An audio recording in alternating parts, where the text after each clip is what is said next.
Régional 2015, c'est le rendez-vous de Public Sénat pour tout comprendre des enjeux de la campagne. Et cette semaine, zoom sur la nouvelle région Bourgogne-Franche-Comté, 5e plus grande région française en termes de superficie, une région qui compte près de 3 millions d'habitants, des habitants qui éliront les 6 et 13 décembre prochains 100 conseillers régionaux. Et au menu de cette demi-heure, décryptage des enjeux politiques de la bataille, focus sur un thème de campagne, la formation professionnelle, avec notre journaliste Germain Andrieux qui s'est rendu sur place. Et puis, comme toutes les semaines, notre tweeteuse en chef, Caroline Deschamps, viendra nous raconter ce qu'il se passe sur les réseaux sociaux. Et avec nous cette semaine pour analyser la campagne dans cette région Bourgogne-Franche-Comté, le politologue Pascal Perrineau. Bonjour et merci d'être avec nous. Le journaliste Fabrice Vesser-Redon. Bonjour, vous êtes rédacteur en chef adjoint au groupe EBRA et vous écrivez dans tous les titres PQR de la région, Le Progrès, l'Est républicain, Le Bien public et le journal de Saône-et-Loire. Et puis fidèle au poste toutes les semaines, Frédéric Davy. Bonjour Frédéric, bonjour. Directeur général adjoint de l'IFOP. Mais avant d'analyser les enjeux politiques de la campagne en Bourgogne-Franche-Comté, nous allons tout de suite découvrir quelles sont les têtes de liste dans cette région grâce à Germain Andrieux. Côté socialiste, Marie-Guy Dufay, elle est peu connue du grand public, c'est la seule femme présidente sortante. Élue à la tête de l'exécutif local en 2008, après le décès de Raymond Forny, elle a été réélue en 2010. Cette proche de Martine Aubry n'a pas d'autre mandat. Pour les Républicains, François Sauvadet mène la liste d'union avec l'UDI. Député et président du conseil départemental de la Côte d'Or, l'ancien ministre de la fonction publique espère faire basculer la région à droite. Quel que soit le résultat de ce scrutin, il quittera ses fonctions parlementaires en janvier 2016. Sophie Montel, candidate du Front National, est députée européenne depuis 2014. Conseillère régionale en Franche-Comté, conseillère municipale à Montbéliard, Sophie Montel a failli devenir députée en février dernier lors d'une législative partielle dans le Doubs. Une femme également pour Europe Écologie Les Verts avec Cécile Prudhomme. Conformément à leur stratégie d'autonomie par rapport au Parti socialiste, les écologistes feront liste à part en Bourgogne-Franche-Comté.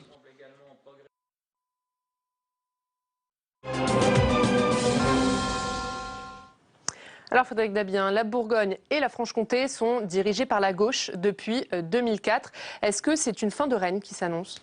Le 6 décembre et le 13 décembre donneront la réponse à votre question. Orlane, ce qui est vrai, c'est que lorsqu'on regarde, non pas des sondages, mais les rapports de force électoraux depuis l'élection de François Hollande, on constate à chaque élection intermédiaire un recul très sévère de la gauche, qui obtenait au premier tour de la présidentielle, si on fait l'addition des votes Hollande-Mélenchon-Joly, plus de 42%. Ça descend à 30% seulement aux élections européennes. C'est un petit 34-35 aux élections départementales. Un mieux, mais la gauche a pâti de sa dispersion. Il y a eu très peu de binômes de gauche unie. Et ce qui semble arriver, c'est qu'on va retrouver cette même dispersion de la gauche qui l'a pénalisée au départemental. Au départemental, la gauche n'a conservé que 2 départements sur 8, Nièvre et Haute-Saône en Franche-Comté. On a une gauche qui risque de pâtir de cette dispersion et qui peut être sous la menace, en termes d'ordre d'arrivée, qui va être un des éléments signifiants du 6 décembre, elle peut être sous la menace du Front National avec une candidate bien identifiée, qui a failli, c'était dit dans le reportage, emporter cette partielle du Doubs, qui a été extrêmement suivie médiatiquement et maintenant connue dans la région Bourgogne-Franche-Comté. Et au contraire, on a une dynamique frontiste. Marine Le Pen faisait 20,5 au premier tour de l'élection présidentielle. C'est déjà une zone de force. C'est 2 points de plus que son score national. Et le FN est resté stable entre les européennes et les élections départementales à 27-28%. C'est en tout cas un basculement possible. En tout cas, il sera difficile pour la gauche de conserver cette région. C'est une région où le vote sanction contre François Hollande pourra être maximisé. Pascal Perrineau, ça sera difficile pour la gauche de garder cette région? Ça sera difficile parce que ces élections régionales, toutes les enquêtes le montrent, s'annoncent comme des élections extrêmement nationalisées. Certes, il y aura des teintes différentes selon les différentes grandes régions, mais toutes les enquêtes montrent que les préoccupations nationales et donc les préoccupations de sanctions vis-à-vis du pouvoir national sont importantes. Or, le pouvoir national, c'est la gauche. Donc tous les représentants de cette gauche au pouvoir sur le terrain, en Bourgogne-Franche-Comté comme ailleurs, seront soumis certainement et seront victimes de ce vote sanction, quel que soit le bilan, souvent jugé comme positif des exécutifs sortants, mais j'allais dire, ce bilan des exécutifs régionaux sortants par rapport à la volonté de sanction jusqu'au cœur de l'électorat de gauche, c'est ça qui est important, jusqu'au cœur de l'électorat de gauche, est tel que ça va être difficile pour les exécutifs sortants. D'autre part, nous sommes dans une région là où il y a eu fusion. Il y a des régions comme l'Île-de-France où, voilà, c'est comme la dernière fois. Là, il y a eu fusion et il y a une certaine perte des repères des électeurs qui, très souvent, vont aller voter ou ne vont pas aller voter et ne connaissent pas les limites territoriales des régions dans lesquelles ils vont aller voter. Il n'y a pas encore, bien sûr, on ne peut pas leur reprocher, leur jeter la pierre, d'identité Bourgogne-Franche-Comté dans cette nouvelle région. Fabrice de Sarredon, vous qui êtes sur le terrain, est-ce que vous la sentez, cette nationalisation de la campagne dont parle Pascal Perrineau? Est-ce que vous aussi, vous sentez que la dynamique est plutôt du côté de la liste UDI républicain? C'est très clair que c'est un handicap pour la sortante Marie-Guilde Dufay, mais qui a, comme on aurait dit à l'ère mitterrandienne, une force tranquille, qui incarne cette force tranquille.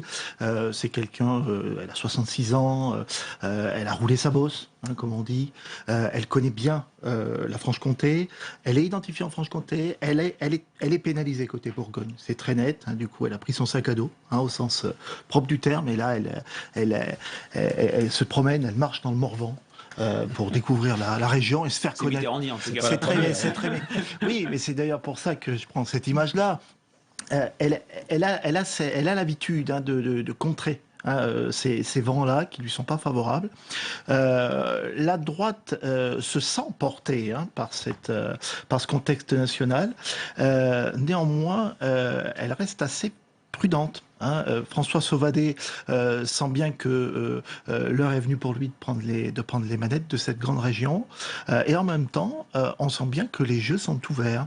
Les dernières enquêtes qui ont été menées, les sondages qui ont été faits là, ces dernières heures, montrent qu'on est au deuxième tour sur trois gros tiers, hein, entre la droite plutôt unie, une gauche plutôt divisée au premier tour, très divisée au premier tour, et un Front National dont, à gauche comme à droite, on redoute quand même un niveau particulièrement élevé. Alors on va parler de François Sauvadet, la tête de liste UDI Les Républicains. C'est l'une des trois régions, la Bourgogne-Franche-Comté, avec la Normandie et le centre Val-de-Loire, où c'est un UDI qui est tête de liste.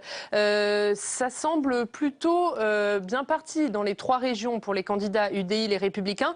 Est-ce que c'est un accord national qui s'avère payant, Frédéric Dabi? Alors je ne répète encore, on verra ça le 6 décembre, mais c'est vrai qu'en Normandie, dans le centre Val-de-Loire, la victoire paraît très acquise pour les têtes de liste UDI du fait de leur union. Sur la Bourgogne-Franche-Comté, il y a quand même des choses assez originales. François Sauvadet l'a emporté un peu sur le tapis vert. Nicolas Sarkozy voulant peut-être, dans la perspective de la prochaine primaire, s'assurer d'une participation et d'un candidat UDI. Les enquêtes d'opinion faites par l'IFOP avant juin et donc la désignation. On va préciser que c'est Alain Joyandet qui était désigné tête de liste et qui a dû laisser sa place suite à l'accord national entre Nicolas Sarkozy et Jean-Christophe Lagarde. Qui était le candidat en 2010. Marie-Guilde Dufay, il était ministre alors. Oui, et tout à fait, il était ministre et il avait été balayé par cette vague rose. N'oublions pas qu'en 2010, aux élections régionales, et Pascal Perrineau le confirmera, c'est le score le plus faible de la droite parlementaire sous la 5e République. D'une part, peut-être des traces qui sont restées du côté des militants entre les Républicains et l'UDI, c'est peu probable. Et puis, il y a aussi un cas qui est assez original. Dans toutes les grandes régions, ou presque, j'ai envie de dire toutes aujourd'hui, on a une union républicain UDI Modem. Là, il y a une liste Modem autonome qui pourrait être une sorte de réceptacle d'électeurs de gauche déçus et d'électeurs de droite ne voulant pas voter pour une liste Les Républicains. On va revenir sur cette liste Modem. Pour revenir sur ce qu'il s'est passé dans la formation des listes, effectivement, Frédéric Dabé parlait de cette union de la droite qui ne s'est pas fait sans poser de problème puisque Alain Joyandet était pressenti. Est-ce que ça, c'est un handicap ou pas pour François Sauvadet? Non, plus. La droite s'est trouvé un patron. En Bourgogne-Franche-Comté, je crois que y a unanimité pour le dire, hein, aussi bien chez les Républicains qu'à l'UDI. L'échec des dernières régionales d'Alain Joyandet dans un contexte national qui était quand même assez compliqué. En plus de ça, il avait été un petit peu contrarié par des affaires d'avion, de transport aérien, si vous vous souvenez. Donc aujourd'hui, le côté bonhomme de François Sauvadet, qui est un Dijonais, qui drague énormément de terrain. Il est grosso modo tous les 2 jours en Franche-Comté. Donc il essaye de capitaliser aussi sur la Franche-Comté parce qu'il sait qu'il ne prendra pas beaucoup de voix à Dijon, qui est tenu par François Rebsamen, avec son grand retour. Non. Aujourd'hui, clairement, pour la droite, l'arrivée de François Sauvadet n'est plus un handicap. Et Alain Joyandet, manifestement, est très loyal dans cette affaire. Non pas loyal à Sauvadet, mais à Nicolas Sarkozy, qui lui a demandé de se mettre en retrait. Alors Pascal Perrineau, il y a une union de la droite, mais on l'a dit, une division de la gauche, comme dans beaucoup de régions. Les Europe Écologie Les Verts font liste à part, le Front de gauche également. Est-ce que ces régionales, finalement, ce sont l'illustration des difficultés de la majorité actuelle et de François Hollande de faire l'union de la gauche? Bien sûr, on l'avait déjà senti dans les élections intermédiaires précédentes, mais là, quelque part, avec le mode de scrutin, qui est un mode de scrutin proportionnel avec un petit correctif majoritaire, j'allais dire, toutes les hostilités, les rancœurs, les divisions peuvent s'exprimer. Et sur le terrain de Bourgogne-Franche-Comté, on le voit. Le camp majoritaire est un camp extrêmement divisé. On l'a vu, les Verts mènent leur propre vie. Le choix de la tête de liste au sein du Parti socialiste a laissé des traces. On le voit bien, et particulièrement dans la gauche socialiste en Bourgogne. Une liste dissidente va se former. Donc on voit très bien que cette gauche part avec un handicap. Elle sera obligée, mais dans un temps court, qui est celui de l'entre-deux tours, 8 jours, de refaire son unité. Mais on sait très bien que les combats fratricides laissent toujours des traces. C'est 1%, 2%, mais comme on le disait tout à l'heure, au second tour, en Bourgogne-Franche-Comté, ça pourra se passer à 1, 2 ou 3%. Fabrice de Sarredon, Pascal Perrineau parlait à l'instant de cette liste MoDem, de ces dissidents socialistes. C'était un petit peu le feuilleton de la semaine en Bourgogne-Franche-Comté. Ces dissidents socialistes qui ont annoncé le ralliement du MoDem, puis finalement le MoDem qui fait une liste autonome. Où en est-on ? Il semblerait que le MoDem soit en mesure de réaliser cette liste de ces 100 candidats. Donc le MoDem partira bien de son côté en Bourgogne-Franche-Comté. Oui. La tête de liste l'a redit hier, tout en annonçant que les négociations qui avaient été ouvertes avec les dissidents socialistes côté Bourgogne, puisque côté Bourgogne, on n'a pas toujours très bien accepté que ce soit la présidente sortante de Franche-Comté qui prenne la main, François Patria, qui lui est aujourd'hui un petit peu en retrait. Il défend aujourd'hui plus son bilan finalement que ce qui fait campagne en faveur de Marie-Guy Dufay. Les négociations avec les socialistes, entre les socialistes dissidents entre guillemets et le MoDem ont échoué hier. Manifestement, il n'y aura pas de liste commune, mais a priori, le MoDem est en mesure de constituer sa liste seul, ce qui serait un cas assez unique en France. Frédéric Dabi, on va parler du Front National. Est-ce qu'en Bourgogne-Franche-Comté, le Front National sera en mesure de jouer les troubles faits ? Clairement oui. Déjà, il sera bien sûr au-dessus de 10% et donc en mesure de se maintenir au second tour. Mais là, c'est le cas dans toutes les des 13 grandes régions. On le disait, le FN est en position de dynamique, peut-être pas au point de pouvoir remporter la région comme on l'a vu la semaine dernière en Nord-Pas-de-Calais, Picardie, où être très bien placé en Provence, à la Côte d'Azur. Mais on a un Front National qui va avoir la clé du scrutin. Et de ce point de vue-là, l'ordre d'arrivée au soir du premier tour est absolument fondamental et risque de placer la gauche, la liste socialiste, la liste de gauche la plus haute, sans doute la liste socialiste, dans une situation difficile. Se maintenir ou pas, sans doute oui. Ça se pose moins qu'en Nord-Pas-de-Calais, Picardie, mais c'est le Front National qui pourrait peut-être avoir la clé du scrutin. On l'a vu dans d'autres régions, on l'a vu en 2010, ou peut-être qu'il pourrait y avoir entre les deux tours du vote utile FN anti-gauche pour sortir le pouvoir en place. On a des électorats républicains et frontistes extrêmement différents du point de vue de la sociologie, du point de vue de leur vision du monde, du point de vue de leur idéologie, mais il y a un point commun, c'est sortir la gauche de la région qui est commun à ces deux forces. Alors Sophie Montel, la candidate du Front National, s'était fait connaître Pascal Perrineau lors de la législative partielle du Doubs pour remplacer Pierre Moscovici. Elle avait fait 49% au second tour. Le candidat des Républicains avait été éliminé. S'était posé la question chez les Républicains de savoir quelle attitude adopter pour le second tour. Ils avaient adopté et finalement pour le nini. Et cette question du Front républicain, eh bien, elle s'est posée toute la semaine durant cette campagne des régionales. Manuel Valls a appelé clairement clairement à faire barrage au Front National.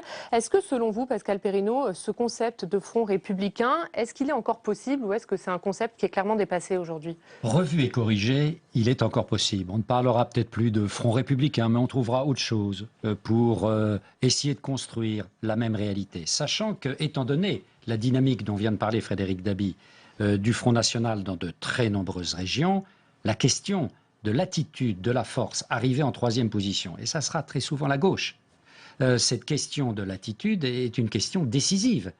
Parce que selon l'attitude qu'aura la troisième liste, j'allais dire, eh bien, ce sera le Front National ou la droite classique qui l'emportera dans nombre de régions. Donc, il y a plusieurs solutions. Il y a des stratégies où on pourrait fusionner. La loi le permet. La France est un pays étrange parce qu'on dit au fond, ben non, la fusion, c'est pas possible. La gauche va pas gouverner avec la droite. Mais attendez, dans de multiples régions, en Autriche, en Allemagne, etc., et dans d'autres pays, on gouverne entre gauche et droite. On se met d'accord sur un contrat de gestion et on gouverne. Mais en France, apparemment, ça paraît difficile. La loi ne l'interdit pas. On verra ce qu'il en est. Il y a une deuxième solution, c'est le retrait. Le retrait de la troisième liste, mais le coût est terrible, parce que ça veut dire que cette force n'a aucun élu pendant le mandat de 6 ans au Conseil régional. Puis il y a peut-être une troisième solution, c'est de se maintenir et de ne pas faire campagne. Vous voyez ? Donc, tout ça, on en parle relativement peu aujourd'hui, mais croyez-moi, le soir du premier tour, quand tout le monde va se dire « Ah, le Front National est très élevé », on ne va parler peut-être que de cela. On continuera à en parler tout au long de cette campagne. Merci beaucoup Frédéric d'avoir été avec nous. On vous retrouve la semaine prochaine. Et puis nous allons maintenant nous intéresser à un thème de campagne, une des compétences de la région, la formation professionnelle. Germain Andrieux et Thibault Le Floch se sont rendus dans cette région, Bourgogne-Franche-Comté, à la rencontre d'apprentis. Regardez.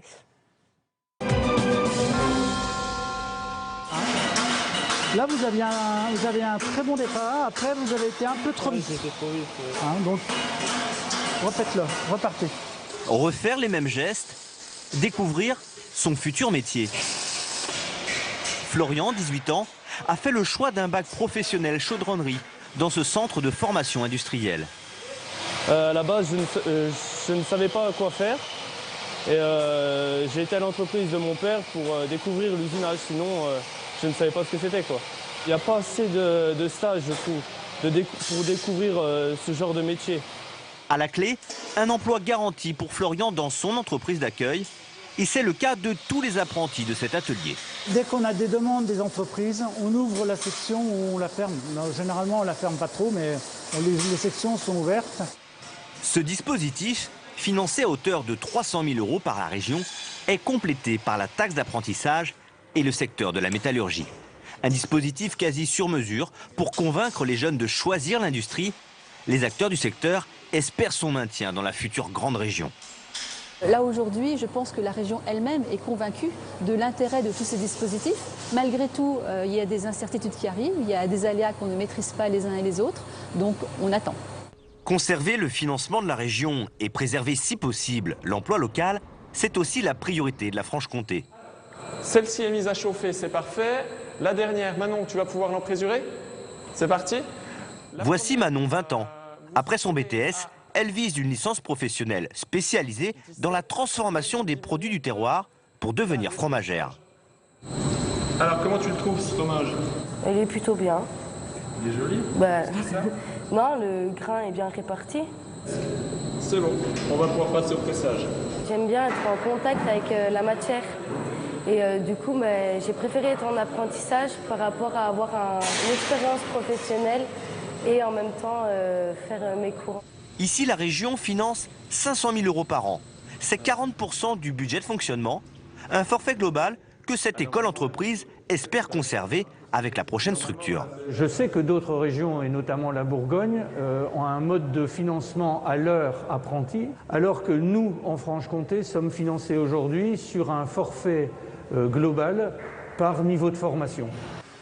Quel que soit le mode de calcul retenu, la future région devrait disposer au total de plus de 270 millions € de budget formation en 2016, avec sur tout le territoire le même enjeu, la question de l'emploi. Germain Drieux nous a rejoint sur ce plateau. Bonjour Germain, vous avez réalisé ce reportage avec Thibault Le Floch. Vous allez nous en parler dans quelques instants. Et puis à vos côtés, notre tweeteuse en chef, Caroline Deschamps. Bonjour Caroline. Bonjour Ariane. Vous allez tout nous raconter de la campagne des candidats sur les réseaux sociaux. Alors Germain, vous étiez en Bourgogne-Franche-Comté, à Chalon-sur-Saône et à Poligny, très précisément. Et on l'a vu dans votre reportage, deux régions, deux problématiques. Deux problématiques et surtout deux visages différents. On a le visage de Florian et le visage de Manon. Alors Florian, pourquoi j'ai choisi Florian et la soudure? Parce que la métallurgie, c'est le premier employeur justement dans la région Bourgogne. Et effectivement, il y a eu la crise économique, il y a un problème aussi démographique. Il faut séduire les jeunes. Parce qu'on le voit, c'est quand même un système très particulier qui est vraiment du sur-mesure. C'est ce qu'on apprend dans le reportage. Il y a une personne spécifiquement dédiée de Pôle emploi et de la métallurgie qui vont ouvrir finalement des classes et des sessions pour ces apprentis parce qu'il y a un emploi à la clé, il y a un CDI à la clé. Mais le problème, c'est de bien communiquer sur ces métiers de la métallurgie, de la soudure. Les jeunes ont parfois une fausse image de ces métiers. Ils pensent que ce n'est pas un métier d'avenir. Ils connaissent mal les métiers. Le jeune nous dit dans le reportage, finalement, moi, mon père a cette entreprise, j'ai pu découvrir ce que c'était, mais on est mal aiguillé, on ne sait pas trop comment cela va fonctionner, est-ce qu'il y aura vraiment un emploi à la clé. Donc c'était important pour la région de participer financièrement à ce type de formation qui est vraiment adapté à l'emploi, avec bien sûr la taxe d'apprentissage et le secteur de la métallurgie. Et puis en Franche-Comté, à Manon, à Poligny, c'est un autre profil, c'est le profil terroir, parce que l'autre enjeu pour ces deux régions qui vont être réunies en une seule et même région, c'est aussi de garder l'emploi local. Elle veut devenir fromagère, c'est de la même façon le choix d'un métier manuel avec une tradition, une spécificité régionale. Et la région finance le budget de fonctionnement de l'ENIL, l'École nationale d'industrie laitière, pour garder ces jeunes et qu'il y ait un emploi local et spécifique à la région. Pascal Perrineau, on l'a vu dans ce reportage de Germain, il y a deux régions mais qui n'ont pas le même mode de financement, le même mode de fonctionnement en matière de formation professionnelle. Est-ce que ça va être un défi pour le nouveau président de région à venir de rassurer les apprentis et les citoyens qu'on a vus dans ce reportage et puis peut-être de trouver un nouveau mode de fonctionnement dans cette nouvelle grande région? Bien sûr, c'est une priorité et je crois que déjà dans la campagne, les différents candidats rassurent ceux qui pourraient avoir des inquiétudes sur l'apprentissage. Pourquoi ? Parce que l'apprentissage est un enjeu décisif, pas simplement pour les régions, mais aussi pour le pays. Pour les régions, c'est évident puisqu'on est au cœur d'une des compétences traditionnelles des régions, la formation professionnelle. Mais aujourd'hui, vous l'avez vu avec la loi NOTRe, les régions ont également des compétences énormes, très importantes et décisives pour l'avenir du pays en matière de développement économique. Et l'enjeu de la campagne, l'enjeu des prochaines présidences, ça sera d'articuler de manière forte sur les terroirs et sur les terrains et sur les régions la formation professionnelle et le développement économique. Et l'enjeu est décisif, pourquoi ? Parce que la France est en retard. Quand vous comparez à nos voisins, simplement l'Allemagne, la Suisse, nous avons un système d'apprentissage. Vous savez que les apprentis ont décliné en France. Ils n'ont pas cru, malgré les défis de la crise économique, ils ont décliné, et sur ces terrains comme ailleurs. Donc les régions ont là un levier qui est un levier tout à fait important. D'autre part, ces jeunes, il faut savoir que politiquement, c'est un enjeu. Vous savez, les jeunes apprentis, ces jeunes qu'on voit rarement à la télévision, dont on ne parle à peu près jamais, ce sont des jeunes extrêmement importants parce qu'ils sont très différents des autres jeunes.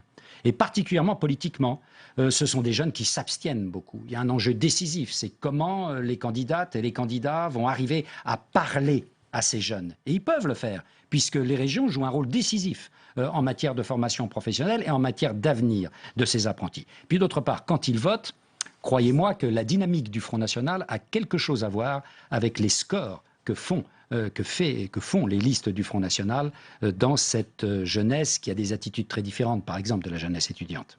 Fabrice Dessert-Redon, il y a quelques jours, le MEDEF Bourgogne-Franche-Comté a alerté sur le cas des apprentis. Dans la région, depuis 2012, l'apprentissage connaît une baisse spectaculaire, moins 20% en Bourgogne, moins 10% en Franche-Comté. Est-ce que ça sera un gros chantier à venir pour le nouveau président de région? Ça va être déjà immédiatement un gros sujet de campagne. Il ne va pas y en avoir, il n'y en a pas beaucoup qui sortent du lot, mais celui-là en fera partie. La question de la formation professionnelle, qui est l'un des dadas de la présidente sortante, Marie-Guilde Dufay, qui elle-même est une spécialiste de l'emploi, du fait de sa carrière professionnelle. Là-dessus, elle sait qu'elle est très attendue, elle doit défendre un bilan, elle sait que l'apprentissage est en difficulté dans sa région de Franche-Comté. On va maintenant voir ce qu'il se passe dans cette campagne sur les réseaux sociaux grâce à Caroline Deschamps. Alors Caroline, est-ce que ça tweet du côté des candidats en Bourgogne-Franche-Comté? Morne, nette campagne en Bourgogne-Franche-Comté. Force est de constater que les candidats bourguignons et franc-comtois ne sont pas franchement très geeks. Alors sans surprise, c'est François Sauvadet, la tête de liste UDI Les Républicains, qui dame le pion des autres candidats sur les réseaux sociaux, de par sa stature d'ancien ministre. Enfin, bon, le président du conseil départemental de Côte-d'Or n'a quand même pas de quoi parader. Il est suivi par 9400 personnes sur Twitter et 3100 sur Facebook. Il fait campagne avec le hashtag Rassemblement BFC, comprendre Bourgogne-Franche-Comté. Question de se démarquer des socialistes divisés. C'est aussi le nom de son site de campagne. Un site très classique, pas très 2.0. Il n'est pas possible, par exemple, de militer en ligne. Son site, on retrouve les actualités, une bio du candidat avec une photo bannière de François Sauvadet entouré de jeunes qui n'ont pas franchement l'air de très heureux d'être là. Et très rapidement, Caroline, du côté des autres candidats, qu'est-ce que ça donne? Alors Marie-Guite Dufay, la tête de l'ISPS, elle est plus Facebook que Twitter. Sur Twitter, elle a que 800 petits abonnés, beaucoup moins que Safia Autocoré, qui elle en compte 3000 et qui est donc une des dissidente qui devait s'allier avec le MoDem et qui finalement ne s'alliera pas avec le MoDem et fera, si elle le peut, sa propre liste ambiance. Enfin, si je peux, j'ai le temps. Sophie Montel, la tête de liste FN, elle fait pas non plus le plein sur les réseaux sociaux. 2700 fans sur Facebook, 1800 sur Twitter. Malgré la venue de Marine Le Pen en meeting à Besançon, elle a un site de campagne où on voit plein de photos animées de Sophie Montel. Je sais pas si on les voit. Sophie Montel dans les vignes, de quoi être grisée ou pas. Merci beaucoup Caroline, merci à tous et on se retrouve la semaine prochaine pour suivre la campagne en Languedoc-Roussillon, Midi-Pyrénées.